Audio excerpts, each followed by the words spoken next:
ini ada yang tidak masuk anak-anak? Masuk semua, Bu. Oke, alhamdulillah masuk semua ya hari ini.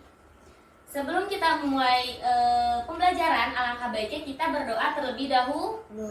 Berdoa dimulai. Berdoa selesai. Anak-anak masih semangat gak? Masih. Masih semangat tidak? Masih. Oke, kita ice breaking terlebih dahulu agar lebih semangat lagi pembelajaran hari ini. Oke, kalau misalkan ibu bilang musyawarah, misalnya musyawarah, musyawarah, musyawarah, sila 4, sila 4, sila 4, saling dengar, saling hormat, saling jaga, saling ridho, musyawarah untuk mufakat. Bisa anak-anak? Bisa. Oke, kita mulai ya. 1, 2, 3. Musyawarah, musyawarah, musyawarah, musyawarah. Sila 4, sila 4, sila 4. Saling dengar, saling hormat, saling jaga, saling ridho. Musyawarah untuk mufakat. Oke. Kayak anak-anak semuanya udah semangat ya untuk pembelajaran hari ini. Tujuan pembelajaran kita hari ini yaitu peserta didik dapat menjelaskan pengertian musyawarah dan mufakat. Jadi nanti kalian menjelaskan pengertian musyawarah dan mufakat. Kemudian peserta didik dapat menyebutkan minimal 3 prinsip musyawarah yang benar. Kemudian yang ketiga itu peserta didik dapat mempraktikkan proses musyawarah sederhana dengan berperan sesuai kartu peran yang diterima, kayak simulasi kartu perannya. Kemudian yang keempat, peserta didik dapat menuliskan hasil mufakat dari simulasi musyawarah pada lembar notulen. Jadi ini melalui lembar LKPD, lembar kerja peserta didik. Oke, oke anak-anak. Oke. Baiklah, materi hari ini kita akan belajar musyawarah untuk mufakat. Next. Anak-anak udah ada yang tahu belum musyawarah itu apa? Musyawarah adalah pembahasan suatu masalah yang dilakukan dengan melibatkan lebih dari satu pemikiran. Oke, betul. Contohnya seperti apa? Pemilihan ketua kelas. Oke, betul. Oke, Ibu akan menjelaskan lebih detail lagi ya. Nah, jadi pengertian musyawarah itu pembahasan suatu masalah yang dilakukan dengan melibatkan lebih dari satu pemikiran. Nah, tujuannya dari adanya musyawarah itu untuk mencapai mufakat atau kesepakatan bersama. Jadi kita kalau misalkan sudah musyawarah pasti ada hasilnya kan? Benar nggak anak-anak? Nah, jadi itu disebut musyawarah. Next. Nah, di sini ada pengertian mufakat. Nah, pengertian mufakat itu kesepakatan atau persetujuan yang dihasilkan bersama setelah melalui proses diskusi dan musyawarah. Tadi pengertian musyawarah itu diskusinya. Nah, kalau pengertian mufakat itu hasilnya yang udah dimusyawarahin. Nah, istilah dari sangat melekat dengan budaya demokrasi di Indonesia dan merupakan wujud nyata dari pengamalan sila keempat Pancasila. Nah, ada yang tahu nggak bunyinya sila keempat Pancasila? Bunyinya apa? Kerakyatan yang dipimpin oleh hikmat kebijaksanaan dalam permusyawaratan perwakilan. Nah, maka dari itu kita harus bisa memilih pimpinan yang bijak ya, anak-anak. Next. Nah, di sini anak-anak ada yang bisa bantu ibu untuk membacakan? Oke, silakan Najwa. Tujuan musyawarah mendapatkan kesepakatan bersama sehingga keputusan akhir yang diambil dalam musyawarah dapat diterima dan dilaksanakan oleh semua anggota dengan penuh rasa tanggung jawab, menyelesaikan kesulitan dan memberikan kesempatan untuk melihat masalah dari berbagai sudut pandang sehingga keputusan yang dihasilkan sesuai berpersepsi dan standar anggota musyawarah.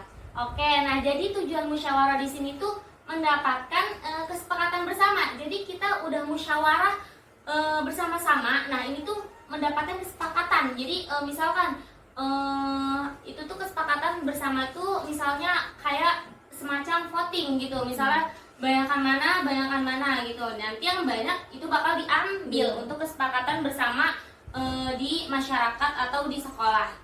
Next. Nah, di sini ada prinsip-prinsip musyawarah. Nah, musyawarah bersumber pada paham sila keempat Pancasila. Tadi bagaimana bunyinya? Kerakyatan yang dipimpin oleh hikmat kebijaksanaan dalam permusyawaratan perwakilan. Betul. Nah, setiap keputusan yang diambil harus dapat dipertanggungjawabkan dan tidak boleh bertentangan dengan Pancasila serta Undang-Undang Dasar 1945.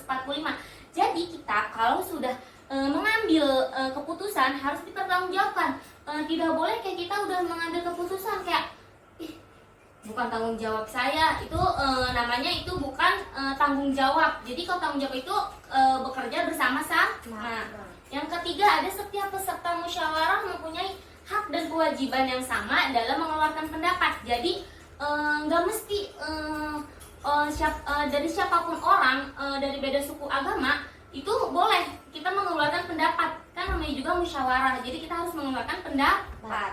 Kemudian setiap keputusan baik sebagai hasil mufakat maupun berdasarkan suara terbanyak harus diterima dan dilaksanakan.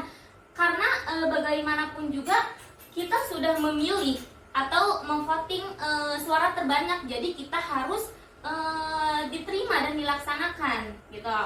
Kemudian apabila cara musyawarah untuk mufakat tidak dapat dicapai dan telah diupayakan berkali-kali, maka dapat digunakan cara lain, yaitu dengan pengambilan suara terbanyak voting.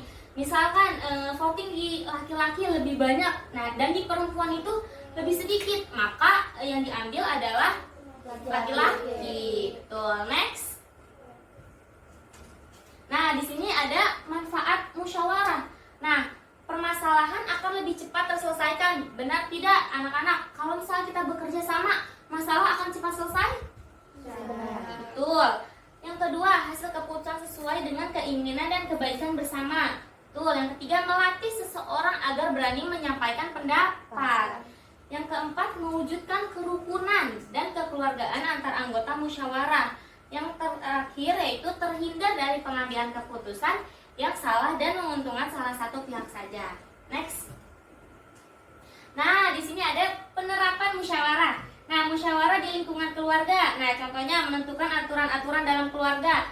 Misalkan contohnya kayak kita mau berlibur, aturannya apa? Terus juga kita misalnya ada aturan di keluarga dari mama papa, kayak tidak boleh main lebih dari lewat jam 9. Nah, itu kan aturan dari keluarga.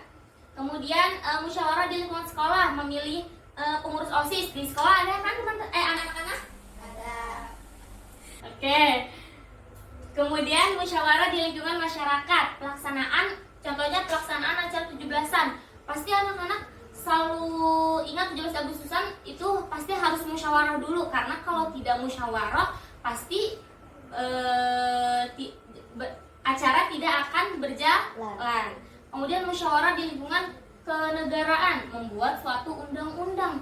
Nah, membuat suatu undang-undang itu kita harus kesepakatan bersama. Tidak bisa kita membuat sesuatu undang-undang kayak kita saja, kayak yang lain tidak tahu, itu berarti itu bukan namanya musyawarah, itu berarti kerja sendiri. Next. Oke, karena materi kita sudah selesai, Ibu akan simulasi lewat kartu peran musyawarah. Nah, nanti Ibu jelaskan. Jadi di sini ada kartu peran musyawarah. Nah, di sini ada ketua musyawarah, kemudian notulis, kemudian ada peserta 1 dan peserta 2. Nah, nanti kalian masing-masing kalian memilih salah satu ini. Oke, anak-anak? Oke, kita mulai ya. Nih kalian pilih salah satu. Oke, boleh dibuka. Oke, Amira dapat apa? Oke, Najwa. Notulis. Oke, Sanala. Peserta 1. Oke, Naila. Peserta 2. Oke, karena semuanya sudah dapat ketua musyawarah, notulis, peserta 1 dan peserta 2. Nah, Ibu akan menjelaskan terlebih dahulu. Jadi, topik musyawarahnya itu kelas kita akan mengadakan acara perpisahan akhir semester. Nah, jadi anak-anak tentukanlah tema dan satu kegiatan utamanya melalui musyawarah. Nanti yang notulis harus mencatat usulan dari peserta ke-1, peserta ke-2 dan ketua musyawarahnya. Mengerti anak-anak? Mengerti. Oke. Sekarang Ibu akan membagikan LKPD-nya dulu ya. Nih, jadi LKPD-nya nanti yang nulis di sini usulannya siapa ya? Oke? Oke, boleh. Langsung. Di sini kan ada misalnya Amira kayak ngomong dulu di sini kayak selamat pagi teman-teman, kayak ada bicara, terus nanti sana kayak ngasih usulan apa gitu. Kamu tuh aja berempat.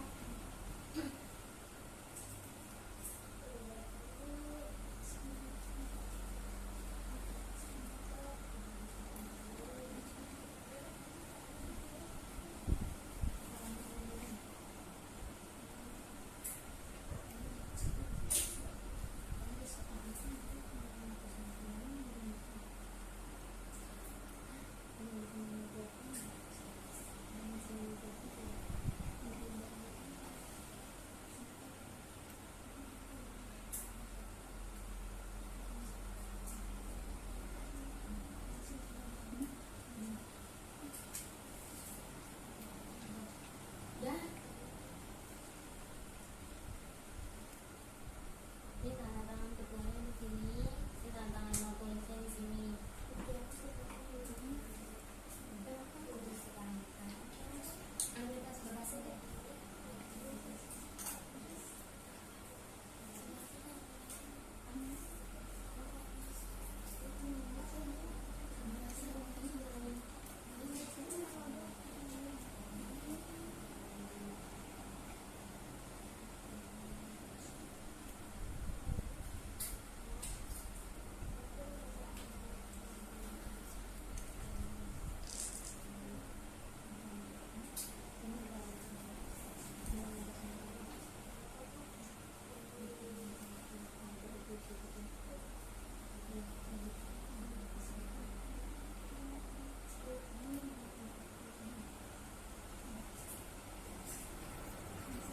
Sudah anak-anak? Sudah. Oke, sudah. Karena anak-anak sudah mengerjakan simulasi musyawarahnya, ya untuk kalian sih tolong membacakan hasilnya di depan ya.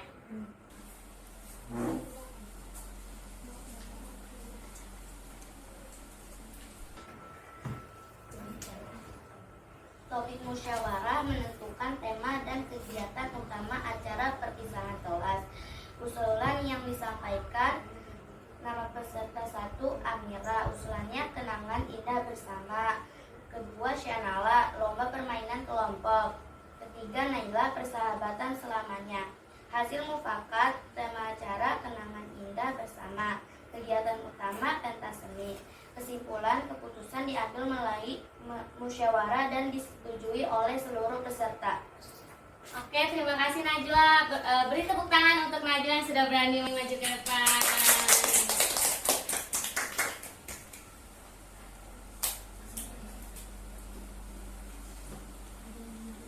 Apakah ada yang ingin bertanya atau kesulitan dalam pembelajaran materi hari ini?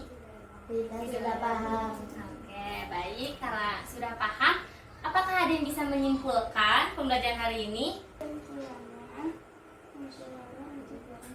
Musyawarah untuk mufakat merupakan proses berdiskusi bersama untuk mencapai keputusan yang disepakati oleh semua pihak. Contohnya, pemilihan ketua kelas. Oke, betul kesimpulannya. Tepuk tangan untuk teman kita yang sudah berani maju ke depan.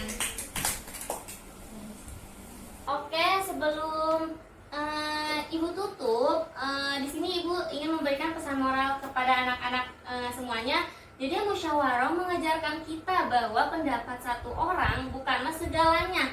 Ketika kita mau mendengar dan menghargai pendapat orang lain, maka kita sedang menjadi warga negara yang baik. Baiklah, sekian pemaparan materi dari Ibu, kurang lebihnya mohon maaf. Wassalamualaikum warahmatullahi wabarakatuh. Waalaikumsalam warahmatullahi wabarakatuh.